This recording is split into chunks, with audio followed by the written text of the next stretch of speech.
Hey folks, my name is Jürgen, aka Nerd and Proud of It, and believe it or not, Destiny brought you to this channel to watch this video today. So if you are not subscribed yet, please hit the like button, hit the subscribe button of course, and leave me a comment and let me know what you think about the video. That would mean a lot to me and it would help me grow this channel, which would be awesome of course, because I am doing this because I am having fun here and I hope you have too. As you can see, today the video is all about the dual lands. I got a couple of dual lands. I actually bought a couple in my recent reserved list buy videos. You saw me actually buy a couple of underground seas you see lying here. You saw me buy a couple of plateaus and you saw me buy a couple of tundras and bayous.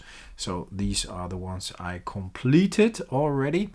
And I actually have 4 volcanic islands here, which I own for a very long time. I always used to play red blue counter blast. This was my standard deck, my go-to deck, because it always worked. It doesn't really matter what they are playing, of course. It does matter nowadays a lot more than it used to back in the day, but back in the day it didn't really matter what they were playing, because you could counter everything they were playing, you could disrupt their deck, and then you just shoot everything they were able to get out on the battlefield.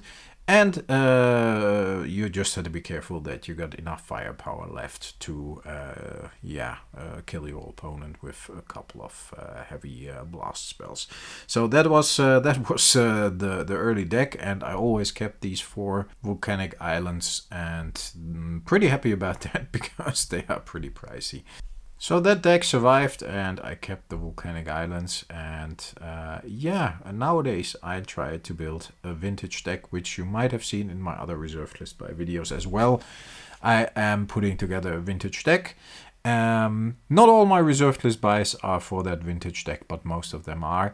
And my important buy to complete the deck, which is red, blue and black, my important buy for that deck were a couple of underground seas, and I had a couple still left, but I found somebody who sold me 3.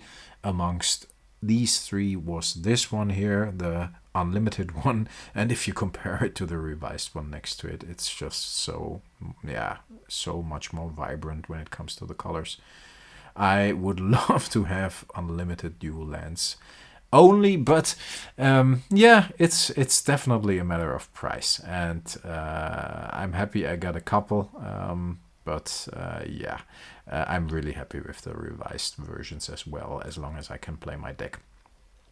So I also had a couple of plateaus left from the early days, but I completed that playset as well. As you can see, I was lucky enough to score an unlimited plateau, which is pretty cool because of the different artwork. I really am happy with this one in particular because it doesn't only differ when it comes to the colors, but it also differs when it comes to the artwork. So that's pretty nice to have.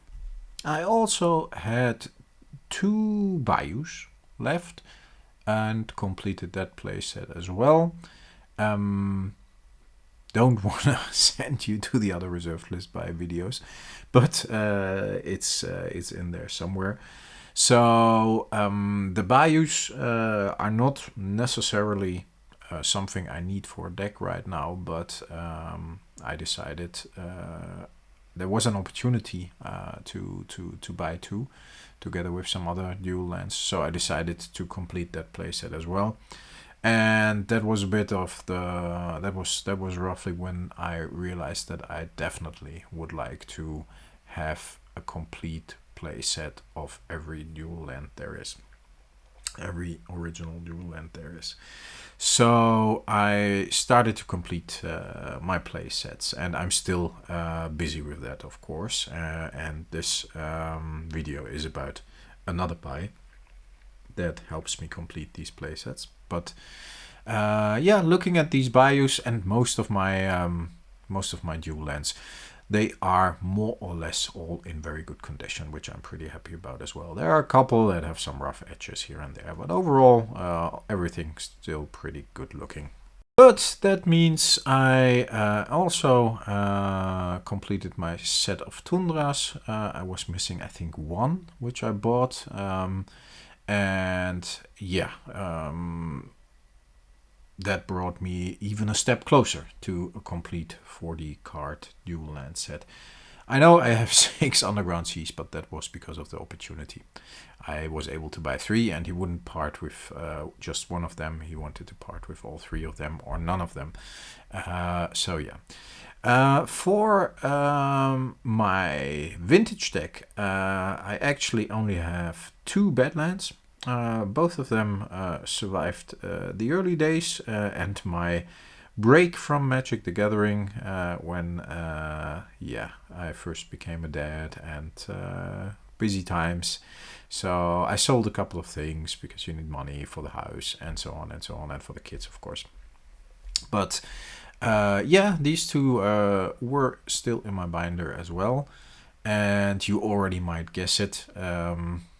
I bought a couple of dual lands, which you see down here. And surprise, surprise, if you can't guess what the first 2 are, then you are probably not watching this video and listening to me. But of course, I bought 2 Badlands to complete my playset of Badlands. I'm honestly pretty happy about adding these Badlands to my collection, because I'm gonna add them to the vintage deck. And please make sure to stay around until the end of the video, because then I'm gonna show you what cards I am still missing from my vintage deck. I'm pretty far along with completing the deck as I want it to be, so I'm pretty happy about that. But let's have a look at these Badlands. They both look pretty nice, which they should, because that's what they were described as. Yeah, nice addition to the collection, and nice addition to the dual land playset collection. So yes, pretty happy to have gotten those. It wouldn't be me though if I wouldn't see an opportunity and the guy I bought the Badlands from had another playset of dual lands I don't have yet. So I bought this playset as well from him, which brings me another step closer to a complete set of dual lands, which is what I'm aiming for. Let's have a look at these first. And as you know, just want to quote Rudy, the cornerstone of every Magic the Gathering collection is a complete set of dual lands. I think you heard him say that about 100 times. I was able to buy a playset of Taigas as well, together with the 2 Badlands. And just look at these. I mean, they are all absolutely clean, very good looking.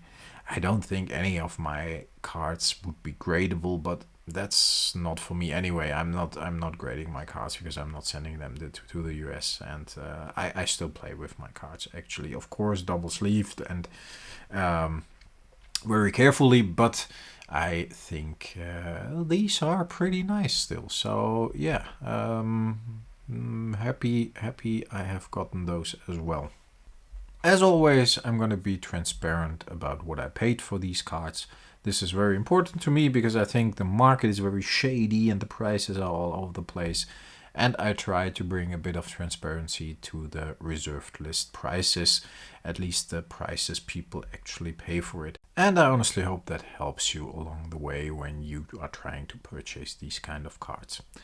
He wanted, which is I think roughly the price these cards are going for. He wanted 500 bucks for all of the cards. So every card 500 bucks, which would leave us at 3,000 bucks for the 6 dual lands.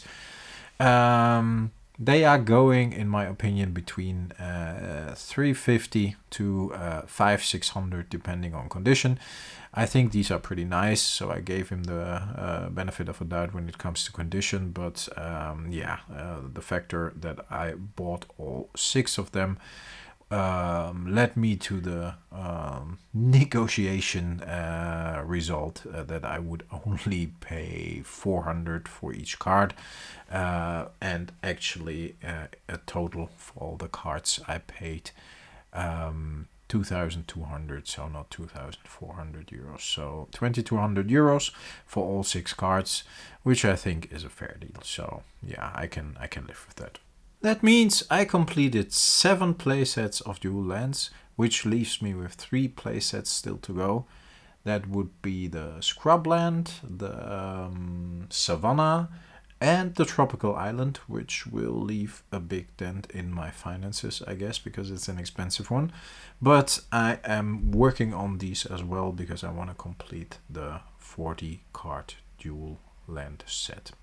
Complete set of dual lands. This is what we're going for, folks. So yes. Let me add this, or this one. Let me add the 2 Badlands to my vintage deck, which you see here. And as you can see as well, the deck is almost complete. I mean, it looks pretty much done, but I think I'm gonna rearrange some stuff. I added the Library of Alexandria as well, which was one of my reserved list buys, my recent reserved list buys. And I definitely want to add a 5th Mox, of course. I would like to add a Lotus, but that might be a little out of reach. But the Mox Jet I see happening in the future somewhere on the horizon. Also would love to add an Ancestral Recall. I'm working on that as well. This is quite a difficult task because Ancestrals, everybody thinks... I think it's the best card in Magic the Gathering because drawing 3 cards for 1 blue mana, that's just overpowered. But I'm not the only one, so everybody wants to keep their Ancestral Recalls and it's not easy to find. But in general, this is how I'm playing the deck at the moment. Left 1 slot for the Mox Jet, and yeah, I'll see if I can finish the deck in the next couple of months, hopefully in 2022. That might be a good New Year's resolution, like, yeah, finish my vintage deck in 2022, which would be pretty awesome. Alright folks, I hope you enjoyed watching this video as much as I enjoyed making it. Please hit the thumbs up button, subscribe if you aren't already subscribed, and leave me a comment. Let me know what you think about the video. Until next time, stay healthy, stay frosty, and talk to you then. Bye folks.